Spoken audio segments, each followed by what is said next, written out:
नमस्कार, आप देख रहे हैं गंगाजल न्यूज और मैं हूं आभा सोनिया। उप जिला प्रशासन में बीसीएमओ कार्यालय के तत्वाधान में नगरपालिका टाउन हॉल में आज लगाए गए कोविड वैक्सीनेशन शिविर में लक्ष्य से भी अधिक 1196 टीके लगाए गए। लक्ष्य 1150 का था। Incident commander SDM Yashpal Ahuja, BCMO doctor Mahavir Singh Bhati, EO Anil Kumar Bishnoi व कांग्रेस नेता महेश व्यास ने शांतिपूर्वक और समय पर टीकाकरण कार्य पूर्ण होने पर स्वास्थ्य कर्मियों, पालिका स्टाफ और इंजेक्शन लगवाने आए लोगों का आभार जताया है। एसडीएम यशपाल आहूजा शिविर का निरीक्षण करने भी पहुंचे। नगरपालिका टाउन हॉल में आज टीकाकरण का मेगा शिविर लगाया गया था। 8 बजे शुरू हुए टीकाकरण के लिए लोग 7 बजे ही नगरपालिका पहुंचने लगे थे। लक्ष्य को देखते हुए 4 काउंटर लगाए गए थे। आज 45 प्लस की 166 महिलाओं, 673 18 प्लस की महिलाओं और पुरुष तथा 357 18 प्लस की युवतियों ने टीकाकरण करवाया। टीकाकरण के लिए डॉक्टर राजेश सुथार, वासुदेव सोनी, वरिष्ठ नर्सिंग अधीक्षक व सुरेश बिस्सा, सहायक प्रशासनिक अधिकारी के सुपरविजन में 4 टीमों ने काम किया। एक टीम में सुशीला, पुष्पेंद्र, सुरेश बिश्नोई, दूसरी में पिंकी, किशोर व कैलाश, तीसरी में पूजा, झमू चौधरी व पूजा छंगानी तथा चौथी टीम में पिंकी, आशा राव व संध्या शामिल थी। नगरपालिका कर्मचारियों ने व्यवस्था बनाए रखने में पूर्ण सहयोग किया। 1000 टीकाकरण की जानकारी मिलने पर काफी संख्या में लोग टीकाकरण के लिए पहुंचे। सबको बारी का इंतजार रहा और कुछ लोगों को काफी देर तक बारी का इंतजार करना पड़ा। पालिका परिसर में जहां लोग खड़े थे वहां काफी धूप थी, जिससे लोगों का हाल बेहाल हो गया। भारतीय जनता पार्टी के जिलाध्यक्ष मनोहर पालीवाल, नगर पालिका में नेता प्रतिपक्ष रमेश थानवी ने कहा कि वैक्सीनेशन के दौरान कोविड प्रोटोकॉल का पालन किया जाना चाहिए था। छाया, पानी की व्यवस्था होनी चाहिए थी। उन्होंने कहा कि पार्षदों का सहयोग लेकर समाजों की बागीचियों में टीकाकरण करवाया जाना चाहिए। नेताओं ने टीकाकरण केंद्र पर प्रधानमंत्री का चित्र नहीं होने पर भी आक्रोश जताया और कहा कि भविष्य में ऐसा नहीं होना चाहिए।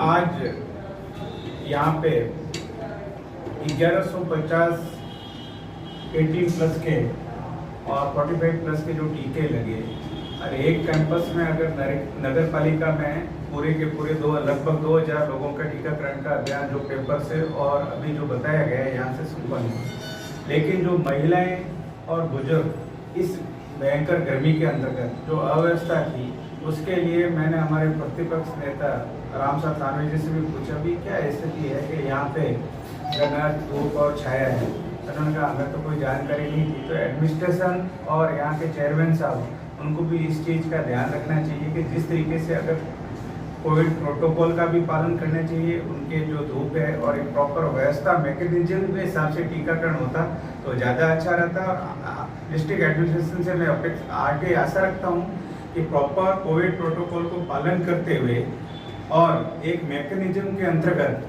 दूसरा यहाँ विभिन्न समाज के जो भवन हैं वहाँ इनर सिटी की जो एरिया है वहाँ प्रॉपर तरीके से पार्षद महोदयों का सहयोग लेते हुए टीकाकरण करें तो ज़्यादा सुविधा रहेगी, आमजन को भी रहेगी और प्रशासन को भी अच्छा इसमें रिजल्ट आएगा। दूसरी बात सबसे बड़ा इम्पोर्टेंट है कि जो केंद्र सरकार के द्वारा ये वैक्सीन फ्री मुफ्त की नहीं सेवा आम जन की सेवा के लिए उपलब्ध कराई जा रही है जनहित के हिसाब से, तो कम से कम प्रधानमंत्री जी का फोटो तो टीकाकरण स्थल पे होना ही चाहिए। ये तो हम आशा रखते हैं कि वो देश का नेतृत्व कर रहे हैं, तो अगर चाहे स्टेट में किसी भी गवर्नमेंट हो, लेकिन ये चीज़ प्रशासन को भी ध्यान रखनी चाहिए। और यहाँ पे कहीं पे भी टीकाकरण आदरणीय प्रधानमंत्री जी का वो सेंटर पे कोई फोटो देखें, ये गलत है। इसकी हम भर्त्सना कर रहे हैं और आगे अपेक्षा कर रहे हैं कि इसको प्रॉपर तरीके से संपादित करें। सभी अपने वार्डों में इस व्यवस्था को करने के लिए तत्पर है, परंतु यहाँ के प्रशासन ने ये गलतफहमी फैला करके रखी है कि पार्षद सहयोग नहीं कर रहे हैं। पार्षद सब सहयोग करने के लिए तैयार हैं। जो उनका विरोध किया था, उनकी कार्यशैली के कारण से पार्षदों को उन्होंने अधिकार का और भी कई तरह के उन्होंने अपशब्दों का प्रयोग किया। उसकी वजह से विशेष करके कांग्रेस के पार्षदों ने किया था। हमारा तो धर्म है, जब कोई गलत करता है तो उसका विरोध करना हम विपक्ष में है, हमारा धर्म है, उस धर्म को हमने निभाते हुए विरोध किया था। और जब भी किसी प्रकार का कोई गलत कार्य होगा तो हम विरोध करेंगे। यहाँ आज जो व्यवस्था थी, जो मातृशक्ति की, जो वृद्ध लोगों की 45 प्लस के टीके थे और जवानों के टीके थे, उनको इतनी समस्या हुई कि देख करके हमको बहुत दुख हुआ। और चूंकि हमारा भी एक कार्यक्रम था, हम मौके पे हम नहीं पहुंच सके, नहीं तो मैं कहता हूँ कि हमारी तरफ से टेंट और पानी की व्यवस्था कर दी थी। मैंने अखबार पढ़ा और अखबार में यह था कि पानी अपने साथ लेकर के है पूरे शहर से लोग आएंगे, पानी लेकर के आएंगे। ये फड़ौदी की नगर पालिका और फड़ौदी की प्रशासन की ये व्यवस्था है कि हम टीकाकरण कर रहे हैं। माननीय मोदी जी पूरे हिंदुस्तान में वो मुफ्त में टीके लगा रहे हैं, उनका कहीं पे भी उल्लेख उन्होंने नहीं किया। इस टीकाकरण को स्वयं का लोकल नेताओं ने बता करके हम टीका लगा रहे हैं और अपने अपने चहेतों को फोन करके बुलाया और बाकी के लोगों को टीका यहाँ नहीं लगा। मैं आप सभी पत्रकारों के माध्यम से यहाँ के लोकल प्रशासन को ये कहना चाहता हूँ कि आप हमें व्यवस्था दें। हमारे पास अलग अलग भवन है, इस तरह से की व्यवस्था है कि कभी किसी टीकाकरण करवाने वाले को कोई तकलीफ नहीं। नागौर रोड शेरानाड़ा में स्थित बाबा रामदेव नर्सिंग होम में आज तड़के एक महिला ने एक साथ 3 बच्चों को जन्म दिया। जच्चा बच्चा तीनों स्वस्थ हैं। महिला एवं प्रसूति रोग विशेषज्ञ डॉक्टर निरंजन मेहरा ने बताया कि महिला गर्भधारण के बाद से यहीं से नियमित रूप से चेकअप करवाती रही हैं। अल्ट्रासाउंड से पता चल गया था कि 3 बच्चे हैं। ये महिला गांव से आकर यहां भर्ती हुई और सुबह प्रसव पीड़ा होने पर 3 बच्चों को जन्म दिया, जिसमें 2 लड़कियां और 1 लड़का है। डिलीवरी नॉर्मल हुई है। प्रसूता भंवरी जांबा की रहने वाली है। इसके पहले 5 वर्ष और 3 वर्ष की 2 बालिकाएं हैं। भंवरी की सास पतासी व मां के लिए भी खुश थी। तीनों बच्चों का वजन 2 किलो के आसपास है और तीनों स्वस्थ हैं। हाँ, एक महिला कल दोपहर में भर्ती हुई थी। इसकी पहले से सोनोग्राफी में ये था कि इसको 3 बच्चे हैं।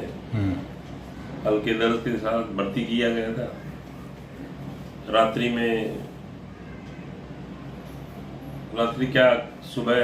आज सुबह जल्दी 5 बजे के आसपास तीनों बच्चों ने जन्म दिया। तीनों बच्चे स्वस्थ हैं, नॉर्मल डिलीवरी द्वारा। तीनों बच्चे डिलीवरी कराए गए। चिकित्सक रूटीन में तो ये चीज होती नहीं है। हजारों में कोई 1-2 बार। अभी तक मैंने यहाँ के 10 साल के करियर में, यहाँ के फलोदी के 10 साल के करियर में 3-4 बार 4 इस तरह की डिलीवरी कराई जिनके 3 बच्चे थे। अच्छा। तो कहने का मतलब बहुत कम इस तरह की डिलीवरी होती है। हम तो परमपिता परमात्मा से चिकित्सालय परिवार यही चाहेगा कि तीनों बच्चे स्वस्थ रहें। भारतीय जनता पार्टी ने आज 25 जून 1975 को देश में लगाए गए आपातकाल के विरोध में काला दिवस मनाया। इस अवसर पर बुलाई गई प्रेस कॉन्फ्रेंस को संबोधित करते हुए भाजपा जोधपुर देहात उत्तर के जिलाध्यक्ष मनोहर पालीवाल ने कहा कि तत्कालीन प्रधानमंत्री इंदिरा गांधी ने अपनी कुर्सी बचाने के लिए देश में रातों रात आपातकाल लगाया था, जिसने देश को हिलाकर रख दिया था। प्रेस कॉन्फ्रेंस में विधायक पब्बाराम बिश्नोई, आपातकाल काला दिवस के प्रभारी जानकीलाल शर्मा, रमेश थान कांग्रेस ने मांग की कि कांग्रेस को देश की जनता से आपातकाल के लिए माफी मांगनी चाहिए। आपातकाल के समय फलौदी क्षेत्र के मीसाबंदी रहे राजेंद्र शर्मा, नगेंद्र व्यास, नरसिंह परिहार का साफा एवं पार्टी का दुपट्टा पहनाकर स्वागत अभिनंदन किया गया। शिव कुमार व्यास ने मंच संचालन किया। इस मौके पर जिला अध्यक्ष मनोहर लाल पालीवाल, विधायक पब्बाराम बिश्नोई, विक्रमादित्य सिंह आमला, रतन मेघवाल, जसवंत सिंह इंदा, अशोक पंचारिया, जितेंद्र पुरोहित आदि। प्रधानमंत्री जी की बात करें, नरेंद्र मोदी जी ने, उन्होंने अभी तक 4 बार हुआ, तो वो चाहे जम्मू कश्मीर का हो, अरुणाचल प्रदेश हो या हिमाचल प्रदेश में, आके कोई तकलीफ नहीं है। हमने कोई भी संवैधानिक ढांचे का कभी भी दुरुपयोग नहीं किया। और अभी अगर आपको ताजा उदाहरण देखना है तो संविधान संशोधन के अंतर्गत पंचायती और स्थानीय निकाय के अंतर्गत संविधान के अंतर्गत प्रावधान है कि भाई उनका एक किस तरीके से चुने हुए जनप्रतिनिधियों को हटाना है, महापौर को किस तरह हटाना है। कारागृह फलौदी के हालात अब कुछ बदले से नजर आ रहे हैं। जेल में इस समय कई नवाचार किए जा रहे हैं। जेल डीजी राजीव दासोद और जेल डीआईजी सुरेंद्र सिंह शेखावत की प्रेरणा और निर्देशानुसार उप कारागृह में बंदियों को सुबह योग और ध्यान नियमित रूप से करवाया जा रहा है, जिससे उनमें सकारात्मक भावना का विकास हो और अपराध से उन्मुख हो। डिप्टी जेलर हनुमंत सिंह ने नवाचार के तहत प्रत्येक रिहा होने वाले बंदी को रिहाई के समय शपथ दिलाने की परिपाटी शुरू की गई, जिसके तहत बंदी रिहा होते समय शपथ लेते हैं कि वो कभी भी आपराधिक गतिविधियों में शामिल नहीं होंगे। अधिकतर बंदी नशे के आदी होते हैं और उनका समुचित उपचार व निरंतर काउंसलिंग करके नशा प्रवृत्ति से विमुख किया जा रहा है।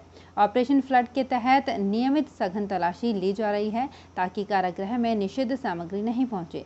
सुरक्षा व्यवस्था को सुदृढ़ किया गया है और अनाधिकृत व्यक्ति व सामान को प्रवेश नहीं होने दिया जा रहा। हाल ही में जेल डीजी राजीव दासोत की थीम पर आधारित पूर्णतया जेल पर निर्मित प्रेरणादायी फिल्म रोड टू रिफॉर्म सभी बंदियों व स्टाफ को दिखाई गई। बंदियों के मनोरंजन के लिए टीवी, कैरम आदि उपलब्ध हैं। पत्रिकाएं, अखबार व महापुरुषों की जीवनी, उपन्यास तथा अन्य प्रसिद्ध पुस्तकें केंद्रीय कारागृह जोधपुर से मंगवाकर बंदियों को उपलब्ध करवाई जा रही हैं, जिससे उनमें सकारात्मक व सुधार की भावना का विकास हो। लोहावट कस्बे की ग्राम पंचायत जाटाबास में लगातार भू माफियाओं द्वारा किए जा रहे अतिक्रमण को लेकर पंचायत प्रशासन व पुलिस प्रशासन अलर्ट है। आज जाटाबास कस्बे में कुछ दिनों से भू माफियाओं द्वारा अवैध कब्जा कर लिया गया था, जिसे पुलिस जाब्ते की मौजूदगी में जेसीबी चलाकर हटाया गया। अतिक्रमण पर पंचायत का पीला पंजा लगातार चलाया जा रहा है। सरपंच प्रतिनिधि अशोक कुमार पाबड़ा ने बताया कि लगातार भू माफियाओं द्वारा लोगों को डरा धमकाकर कब्जे किए जा रहे थे, जिस पर ग्रामीणों ने इस संबंध में उचित कार्रवाई करवाने की मांग उच्च अधिकारियों को दर्ज कराई।